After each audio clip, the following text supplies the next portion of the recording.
नमस्कार दोस्तों, बिहार में सियासी हलचल बहुत ज्यादा बढ़ गई है। नीतीश कुमार की चुप्पी भारतीय जनता पार्टी को परेशान करने लगी है और परेशानी इतनी ज्यादा बढ़ गई है कि भारतीय जनता पार्टी के चाणक्य देश के गृह मंत्री अमित शाह भागे भागे 2 दिनों के लिए पटना पहुंच रहे हैं। अमित शाह पटना में अपना डेरा डाल देंगे और क्या कुछ करेंगे, बिहार में कैसे पूरी स्थिति गड़बड़ा गई है बीजेपी के लिए, सीधे जानेंगे भरत जी से। भरत जी, अमित शाह भागे भागे पटना आ रहे हैं अचानक, ऐसा क्यों हो रहा है? जी देखिए, अमित शाह पटना डैमेज कंट्रोल करने के लिए आ रहे हैं और वो 2 दिन पटना में रहेंगे। पहली बार ऐसा हो रहा है कि अमित शाह इस पूरे एपिसोड के बीच में पटना पहुंच रहे हैं और पटना में वो 2 दिन रुकेंगे। पहले दिन तो वो सुशील मोदी के जो जन्मदिन का जो कार्यक्रम है, उनकी जो जयंती का जो कार्यक्रम है उसमें रहेंगे। उसके बाद वो गुरुद्वारा साहिब जाएंगे, ये खबर पटना से हमारे संवाददाता बता रहे हैं। और उसके बाद जो अगला दिन होगा उसमें वो भारतीय जनता पार्टी के वरिष्ठ नेताओं से मिलेंगे। अच्छा, आप नोट करिए, भारतीय जनता पार्टी के वरिष्ठ नेताओं से मिलेंगे, ना कि जेडीयू के नेताओं से मिलेंगे। ये खबरें अभी तक आ रही हैं। और सबसे बड़ी बात यह भी है कि नीतीश कुमार उस दिन पटना में नहीं रहेंगे। अच्छा। यानी शनिवार का दिन बीत चुका है, इतवार और सोमवार, ये 2 दिन अमित शाह पटना के भीतर रहेंगे और पटना में डैमेज कंट्रोल करने की कोशिश कर रहे हैं कि नीतीश कुमार ना जाने पाए। क्योंकि जब से लालू प्रसाद यादव ने यह बात कही है कि नीतीश कुमार हमारे साथ आ जाएं, नीतीश कुमार तब से बेहद शांत हो गए हैं। नीतीश कुमार तब से चुपचाप हो गए हैं और राजनीतिक जानकार ये मानते हैं कि नीतीश कुमार 14 जनवरी को कोई बड़ा धमाका बिहार के भीतर कर सकते हैं। और 14 जनवरी से पहले ही नीतीश कुमार भागे भागे पटना पहुंचे हैं। 14 जनवरी से पहले ही ललन सिंह भागे भागे पटना पहुंचे हैं। ललन सिंह पटना पहुंचे और उन्होंने नीतीश कुमार की तरफ से ये बयान जारी किया अपनी पार्टी की तरफ से कि लालू प्रसाद यादव के साथ कोई नहीं जाएगा, जबकि नीतीश कुमार खामोश हैं। ललन सिंह, क्योंकि कहा जाता है जितना जेडीयू के हैं उतना ही भाजपा के हैं, तो ललन सिंह आनन फानन में बिहार पहुंचते हैं और वहां ये बयान जारी करते हैं कि नीतीश कुमार कहीं नहीं जाएंगे। ललन सिंह को दिल्ली से निकलकर पटना जाना पड़ता है वहां पर ये बात कहने के लिए कि नीतीश कहीं नहीं जा रहे हैं। और नीतीश जो खुद पटना में हैं वो यह बात नहीं कह रहे हैं कि मैं कहीं नहीं जा रहा हूं। तो इसका मतलब भीतर बहुत बड़ी खिचड़ी पक रही है और बहुत बड़ा विस्फोट होने वाला है 14 जनवरी वाले दिन। आज मीसा भारती से भी लोगों ने पूछ लिया कि क्या क्या होने वाला है, तो मीसा भारती ने बयान दिया। उन्होंने इस बात को कहा और लोगों के कान तब और खड़े हो गए जब उन्होंने इस बात को कहा कि नीतीश कुमार और लालू प्रसाद यादव बचपन के दोस्त हैं। अच्छा। दोनों दोस्त हैं, उन लोगों के बीच में क्या बात होती है मैं नहीं कह सकती। लोगों ने कहा तो फिर तेजस्वी यादव तो कहते हैं कि नीतीश कुमार से कोई गठबंधन नहीं होगा, कोई कुल्हाड़ी में पैर थोड़ी ना मान लेता है। इस पर मीसा भारती ने कहा अरे छोड़िए।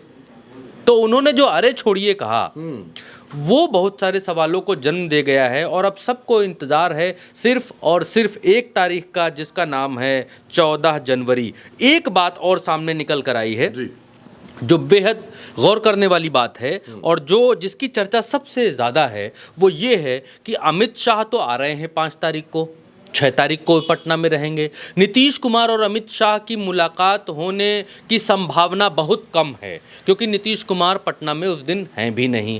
अच्छा। अब अगर नीतीश कुमार से बिना मिले ही अमित शाह लौट जाते हैं, अगर अमित शाह की मुलाकात नीतीश कुमार से पटना में नहीं होती है तो इसका मतलब डेफिनेटली कुछ ना कुछ बहुत बड़ा होने जा रहा है और नीतीश कुमार पलटने के पूरे मूड में है। नीतीश कुमार भाजपा के साथ नहीं रहना चाहते हैं क्योंकि नीतीश कुमार जब दिल्ली पहुंचे थे तो भी शाह, मोदी और नड्डा से मुलाकात उनकी नहीं हुई थी। वो वापस आ गए थे, राज्यपाल से मिले, वो थ्योरी हमने आपको बताई। लेकिन अगर अमित शाह की मुलाकात इस बारगी नीतीश कुमार से पटना के भीतर नहीं होती है, अमित शाह नहीं मिलते हैं नीतीश कुमार से, तो इसका मतलब दाल में कुछ काला है और बहुत बड़ा विस्फोट होने को तैयार है। जिसकी तैयारी करने के लिए या डैमेज कंट्रोल जिसको कहा जा रहा है, डैमेज कंट्रोल करने के लिए अमित शाह पटना पहुंचे हैं या फिर अपनी पार्टी के नेताओं को सजग करने के लिए, होशियार करने के लिए। नीतीश कुमार पलटेंगे तो फिर रणनीति बनाने के लिए, या फिर नीतीश कुमार के पलटने के बाद अगर बिहार में राष्ट्रपति शासन लगाने की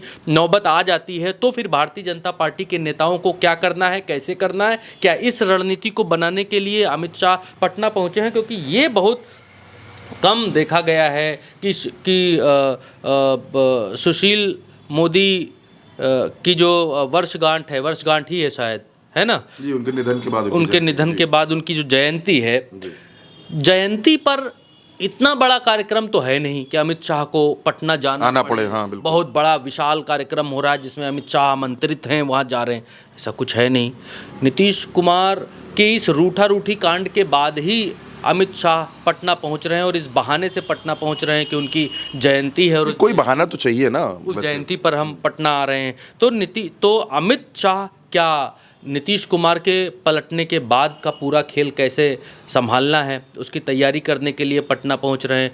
क्योंकि एक चीज़ है यहाँ पर बिल्कुल साफ दिखाई दे रही है नरेंद्र मोदी और अमित शाह के बीच, कि अमित शाह और नरेंद्र मोदी को दोस्त या एक सिक्के के दो पहलू या अलग अलग नामों से लोग जान रहे हैं, पहचान रहे हैं, संबोधित कर रहे हैं। लेकिन इस पूरे प्रकरण में ये देखा गया है कि नरेंद्र मोदी को तो नीतीश कुमार की आवश्यकता है। नरेंद्र मोदी तो नीतीश कुमार को सेकते हैं। नरेंद्र मोदी तो नीतीश कुमार के कहने पर पैकेज जारी करते हैं, नीतीश कुमार के कहने पर वक्फ वाला बिल और फलाना ढिमकाना तमाम सारी चीज़ों पर बैकफुट पीछे हो जाते हैं। लेकिन अमित शाह कभी भी उस तरीके की राजनीति नहीं कर रहे हैं जिस तरीके की राजनीति नरेंद्र मोदी कर रहे हैं। तो क्या ये भी सवाल उठते हैं, तो क्या अमित शाह ये नहीं चाहते हैं कि नरेंद्र मोदी दिल्ली की गद्दी पर रहें? क्या अमित शाह नरेंद्र मोदी के बाद अपना नंबर देख रहे हैं वहाँ पर?